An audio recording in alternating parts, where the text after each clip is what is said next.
Hello everyone, welcome to the Layman Way, and this video is a part of my playlist on Indian polity where we are discussing Indian Constitution at work.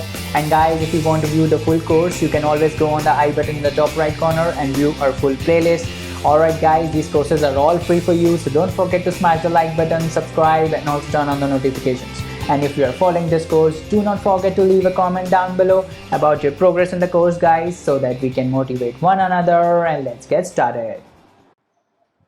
चलिए आगे बढ़ते हैं lecture में अपने, है ना। Last lecture में हमने क्या बात किया था कि अमेंडमेंट होता कैसे है। हमने तीन मेथड देखे थे कि सिंपल मेजॉरिटी से एक तो होता है, फिर एक 2/3 मेजॉरिटी वाला होता है ना, और एक क्या होता है जिसमें 2/3 मेजॉरिटी और हाफ ऑफ द स्टेट्स का रेटिफिकेशन चाहिए होता है ना। हमने यही सब पढ़ा है। तो अब डिस्कस कर लेते हैं कि देखो प्रिंसिपल ऑफ स्पेशल मेजॉरिटी जो है ना, वो कहाँ कहाँ यूज़ होता है। तो यूएसए में यूज़ होता है, साउथ अफ्रीका में और रशिया में। अब देखो डिफरेंस क्या क्या है। यूएसए में कैसे होता है अमेंडमेंट, अगर यूएसए में कॉन्स्टिट्यूशन का अमेंडमेंट करना है तो क्या होता है कि 2/3 मेजॉरिटी से पहले दोनों हाउसेज से पास होता है ना। 2/3 मेजॉरिटी से दोनों हाउसेज से पास होता है, उसके बाद 3/4 ऑफ द स्टेट्स का रेटिफिकेशन चाहिए होता है। ठीक है, 3/4 ऑफ द स्टेट्स का रेटिफिकेशन चाहिए होता है यूएसए में। तो ये बहुत ही टफ प्रोसेस है, बहुत ही रिजिड प्रोसेस है, जैसे मैंने बात किया था है ना। शायद मैंने किसी पहले कभी लेक्चर में ये बोल दिया था कि 3/4 मेजॉरिटी चाहिए होता है, तो उसको करेक्ट कर लेना। 3/4 मेजॉरिटी नहीं होता, 3/4 ऑफ द रेटिफिकेशन चाहिए होता है स्टेट्स का। ठीक है, 2/3 मेजॉरिटी होता है, 2/3 मेजॉरिटी से दोनों हाउसेज से पहले पास होता है, उसके बाद 3/4 ऑफ द स्टेट्स उसको रेटिफाई करते हैं। ठीक है, तब जाके यूएसए में कॉन्स्टिट्यूशन अमेंड होता है। इंडिया में कैसे होता है, इंडिया में जो सबसे रिजिड प्रोविजंस हैं वो कैसे अमेंड होते हैं, 2/3 मेजॉरिटी से और हाफ ऑफ द स्टेट्स का रेटिफिकेशन से, है ना। तो अगर मैं पूछूं कि यूएसए और इंडिया में ज़्यादा रिजिड प्रोसेस किस में है, तो आप क्या बोलोगे, यूएसए में। यूएसए में ज़्यादा टफ है क्योंकि 3/4 का रेटिफिकेशन चाहिए, ज़्यादा लोगों का रेटिफिकेशन चाहिए, है ना। और यहाँ पे सिर्फ हाफ ऑफ द स्टेट्स का ही रेटिफिकेशन चाहिए। ठीक है, बट यूएसए साउथ अफ्रीका में क्या होता है, साउथ अफ्रीका और रशिया में क्या होता है, 3/4 ऑफ द मेजॉरिटी चाहिए होती है। समझ में आ रहा है, साउथ अफ्रीका और रशिया में 3/4 ऑफ द मेजॉरिटी चाहिए आपको दोनों हाउसेस में, तब जाके अमेंड कर पाओगे आप कॉन्स्टिट्यूशन, नहीं तो नहीं अमेंड कर पाओगे। ठीक है, और कहीं कहीं जगह कॉन्स्टिट्यूशन को अमेंड करने में लोग डायरेक्टली अमेंड करते हैं, जैसे इंडिया में तो नहीं होता ऐसा, है ना। इंडिया में आपसे और मेरे से थोड़ी पूछा जाता है कि कॉन्स्टिट्यूशन में क्या अमेंडमेंट होना चाहिए, है ना। हमसे तो व्यू नहीं लिया जाता है, हम थोड़ी वोट करते हैं वहाँ जाके कि हाँ ये प्रोविज़न होना चाहिए, ये प्रोविज़न नहीं होना चाहिए। वो तो हमारे इलेक्टेड रिप्रेजेंटेटिव्स करते हैं, राइट। बट कहीं कहीं डायरेक्ट पार्टिसिपेशन भी होता है, जैसे स्विट्ज़रलैंड और रशिया, इटली, इन सब जगह। तो स्विट्ज़रलैंड में तो डायरेक्ट डेमोक्रेसी है, आपको पता ही होगा, है ना। तो स्विट्ज़रलैंड, रशिया और इटली, यहाँ पे क्या होता है, डायरेक्ट पार्टिसिपेशन होता है। ठीक है, अब रेटिफिकेशन जो स्टेट्स है, जो स्टेट्स रेटिफाई करते हैं, ये कौन से प्रोविजंस में करते हैं। तो जैसे मैंने तीन चीज़ें बताई थी ना आपको, एक सिंपल मेजॉरिटी से होता है, एक अगेन बता देता हूँ, एक 2/3 मेजॉरिटी से होता है ना, और एक 2/3 majority plus half of the states का रेटिफिकेशन होता है। ठीक है, तो इन अब कौन से प्रोविज़न इससे अमेंड हो गए, कौन से प्रोविज़न इस वाले से अमेंड होंगे और कौन से प्रोविज़न इस वाले से अमेंड होंगे, ये कौन कौन से होते हैं।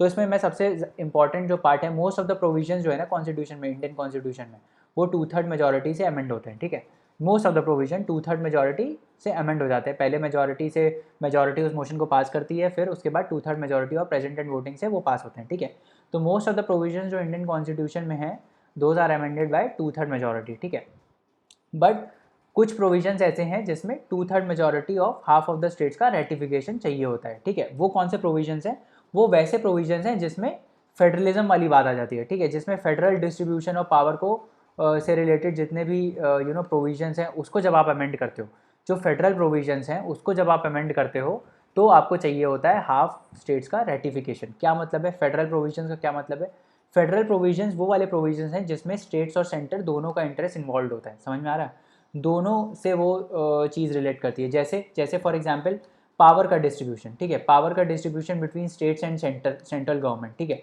तो इसके लिए अगर आपको कुछ अमेंडमेंट करना है तो आपको रेटिफिकेशन चाहिए होगा, क्योंकि इसमें स्टेट्स भी इन्वॉल्व है ना, इसमें सिर्फ सेंटर इन्वॉल्व नहीं है। इसका एग्जाम्पल सबसे बेस्ट क्या हो सकता है कि जैसे आप 7 शेड्यूल को अमेंड करते हो, मान लो 7 शेड्यूल में क्या है, 7 शेड्यूल में क्या लिखा हुआ है, सेंटर के पास जो सब्जेक्ट्स हैं उस पर वो सेंट्रल लॉ बना सकता है, स्टेट्स के पास कुछ सब्जेक्ट्स हैं, है ना, उस पर स्टेट लॉ बना सकता है, और उसके बाद एक कॉन्करेंट है ना, तो इस कॉन्करेंट में दोनों बना सकते हैं। मान लो मेरे को ऐसा करना है कि कोई पर्टिकुलर सब्जेक्ट मेरे को स्टेट से निकाल के, स्टेट के परव्यू से निकाल के मेरे को सेंटर में डालना है।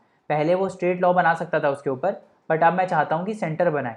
तो ये जो कॉन्स्टिट्यूशनल अमेंडमेंट होगा, इसमें जो आप 7 शेड्यूल को अमेंड करोगे, वो कैसे कर पाओगे, वो इस प्रोविजन से होगा, ratification by half of the states. इसमें ये वाला प्रोविज़न आएगा कि पहले आपको 2/3 मेजॉरिटी से परमिशन लेना पड़ेगा, पहले आपको 2/3 मेजॉरिटी से प्रेजेंट एंड वोटिंग से लोकसभा और राज्यसभा में पास कराना पड़ेगा, और उसके बाद आपको हाफ ऑफ द स्टेट से रेटिफाई करवाना पड़ेगा कि हम ये प्रोविज़न को अमेंड करने जा रहे हैं, ठीक है। तो जितने भी फेडरल प्रोविजन है, जितने भी डिस्ट्रीब्यूशन ऑफ पावर से रिलेटेड है, जिसमें स्टेट्स और सेंटर के बीच में पावर डिस्ट्रीब्यूट होता है ना, और कोई भी चीज़ ऐसी है जिसमें फेडरल स्ट्रक्चर पे बात आ रही है, फंडामेंटल राइट्स पे बात आ रही है, ठीक है, तो इन सब चीज़ों में आपको जो मेजर इंपॉर्टेंट है ना, जो बहुत बड़े बड़े प्रोविजंस हैं, उनको अमेंड करने के लिए आपको रेटिफिकेशन चाहिए होता है। जैसे फंडामेंटल राइट्स हो गया, फेडरल स्ट्रक्चर हो गया, ठीक है, इन सबको अमेंड करने के लिए आपको क्या चाहिए, रेटिफाई करवाना पड़ेगा हाफ ऑफ द स्टेट से, ठीक है।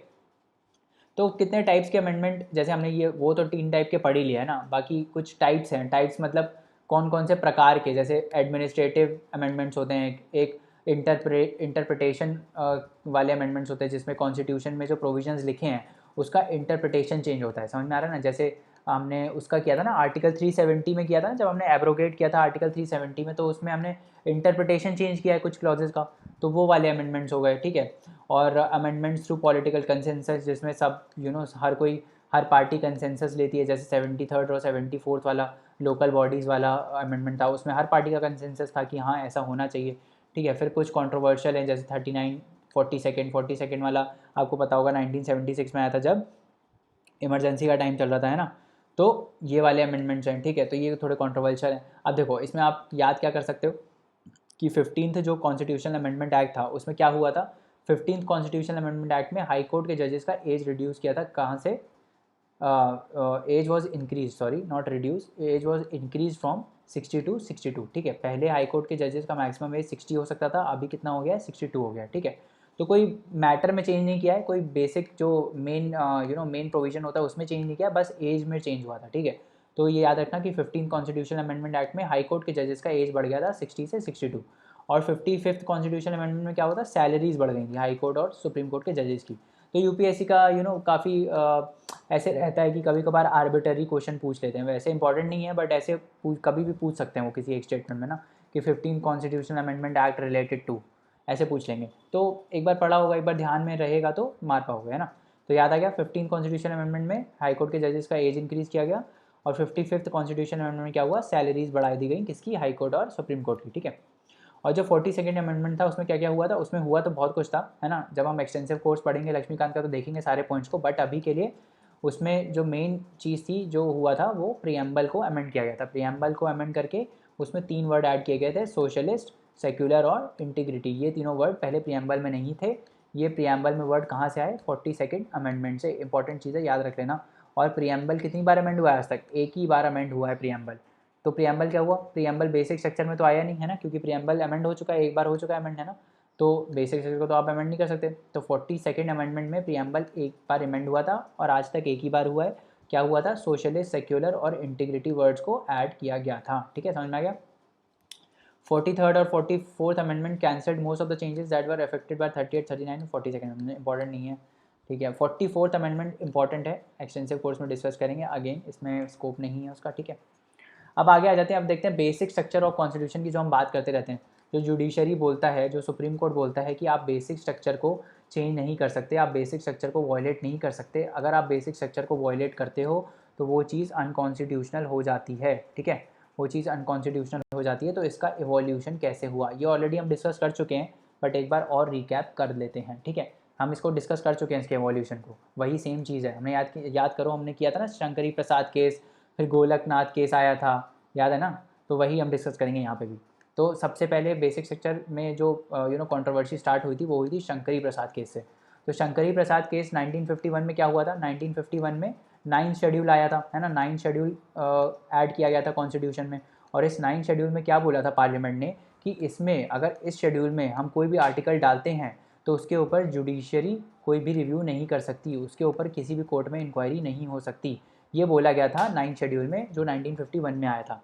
तो शंकरी प्रसाद केस में पार्लियामेंट ने क्या किया, शंकरी प्रसाद केस में पार्लियामेंट ने फंडामेंटल राइट्स को अमेंड कर दिया था, कुछ फंडामेंटल राइट्स उन्होंने ले लिए थे, ठीक है।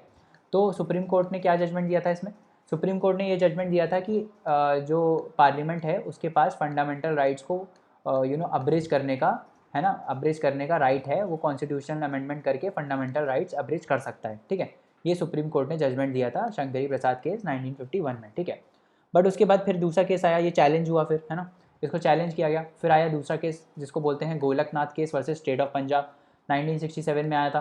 क्या क्या बोल रहा था ये गोलकनाथ केस? गोलकनाथ केस में पार्लियामेंट ने गोलकनाथ केस में क्या हुआ, सुप्रीम कोर्ट ने अपना जजमेंट जो पुराना वाला दिया था शंकरी प्रसाद में, इसको ओवर रूल करते हुए ये बोला कि फंडामेंटल राइट्स को पार्लियामेंट अब्रिज नहीं कर सकता even by doing a constitutional amendment, ठीक है।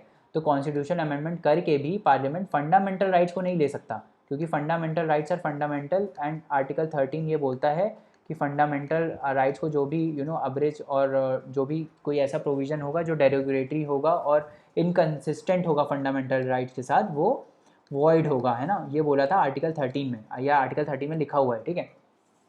तो सुप्रीम कोर्ट ने ये बोला कि सुप्रीम कोर्ट ने गोलकनाथ केस में ये बोला कि पार्लियामेंट के पास कोई राइट नहीं है कि वो फंडामेंटल राइट्स को अब्रिज कर pi by doing an constitutional amendment act, ठीक है। तो फिर क्या हुआ, 1967 में ये अमेंडमेंट दिया गया, ठीक है। फिर पार्लियामेंट को गुस्सा आ गया। पार्लियामेंट क्या लाया बीच में, 24th amendment act. Parliament 24th amendment act में क्या बोला पार्लियामेंट ने ये बोला कि भाई हमारे पास राइट है और जुडिशरी कोई नहीं होती हमको ये बोलने वाली कि हम फंडामेंटल राइट नहीं ले सकते, हम फंडामेंटल राइट ले सकते हैं और हम लेंगे फंडामेंटल राइट, ठीक है। जुडिशरी बड़ी डिक्टेटरशिप झाड़ने लगी, ठीक है, 24th अमेंडमेंट में। उसके बाद आया Kesavananda Bharati case, the very famous case, the Kesavananda Bharati case 1973। इसमें क्या हुआ केशव नंदा भारती केस में, इसमें इवॉल्व हुआ था बेसिक स्ट्रक्चर डॉक्ट्राइन अपना। तो कोई पूछ ले कि बेसिक स्ट्रक्चर डॉक्ट्राइन का इवोल्यूशन किस केस में हुआ था, तो क्या बोलोगे, केशव नंदा भारती केस में हुआ था। सबसे पहली बार जो बेसिक स्ट्रक्चर मेंशन किया गया था, जो जुडिशरी ने बेसिक स्ट्रक्चर का कंसेप्ट दिया, वो किस में दिया था, केशव नंदा भारती केस में, समझ में आया। तो केशव नंदा भारती केस में पार्लियामेंट ने बेसिकली क्या बोला, पार्लियामेंट ने ये बोला कि ठीक है, पार्लियामेंट बोल रहा हूँ, सुप्रीम कोर्ट ने ये बोला कि ठीक है, हम पार्लियामेंट की जो पावर है अमेंड करने की फंडामेंटल राइट्स को, वो हम रिकॉग्नाइज करते हैं। मतलब हम ये मानते हैं कि पार्लियामेंट फंडामेंटल राइट्स को अब्रिज कर सकता है by doing an constitutional amendment, but supreme court ने एक कंडीशन लगा दी कि बट आपको बेसिक स्ट्रक्चर वॉयलेट नहीं करना है। समझ में आ रहा है आपको, आप बेसिक स्ट्रक्चर वॉयलेट नहीं कर सकते हो कॉन्स्टिट्यूशन का। जो नींव है कॉन्स्टिट्यूशन की, जिस पे कॉन्स्टिट्यूशन टिका हुआ है, उन प्रोविजंस को आप वॉयलेट नहीं कर सकते, उन प्रोविजंस को आप अमेंड नहीं कर सकते। समझ में आ गया। सुप्रीम कोर्ट ने क्या बोला केशव नंदा भारती केस में, कि सुप्रीम कोर्ट ने ये बोला कि हम रिकॉग्नाइज करते हैं पार्लियामेंट की फंडामेंटल राइट्स को अब्रिज करने की या फंडामेंटल राइट्स को मॉडिफाई करने की पावर को, है ना, by doing a constitutional amendment, but terms and condition applied कि वो बेसिक स्ट्रक्चर को वॉयलेट नहीं कर सकते। कोई भी basic provision of the constitution जो है, जो बेसिक स्ट्रक्चर में आता है, उसको वो लोग अमेंड नहीं कर सकते। और ये बेसिक स्ट्रक्चर कौन डिसाइड करेगा, ये basic structure supreme court decide करेगा, जुडिशरी डिसाइड करेगी। बेसिक स्ट्रक्चर में क्या क्या आता है ये कौन डिसाइड करेगा, ये जुडिशरी डिसाइड करेगी। समझ में आ गया। तो उसके बाद एक और केस आया था Indira Nehru Gandhi case versus Raj Narayan case. उसमें उन्होंने इसी जो पुराना इनका अमेंडमेंट था केशव नंदा भारती वाला, जो इन्होंने जजमेंट दिया था, उसी को ही री किया कि हाँ, जो हमने पिछला जजमेंट दिया था वही हम कंटिन्यू करेंगे अब, ठीक है। समझ में आया। तो केशव नंदा भारती केस क्या बोलता है, इतना बता दिया मैंने। केशव नंदा भारती केस में क्या बोला, it has set specific limits to the parliament power to amend the constitution, है ना। आप बेसिक स्ट्रक्चर को नहीं कर सकते तो लिमिट कर दिया उसने। It says that no amendment can violate the basic structure, correct, no amendment can violate the basic structure. It allows a parliament to amend any and all parts of the constitution within this limitation. Within this limitation मतलब आप basic structure को violet नहीं कर सकते, ठीक है।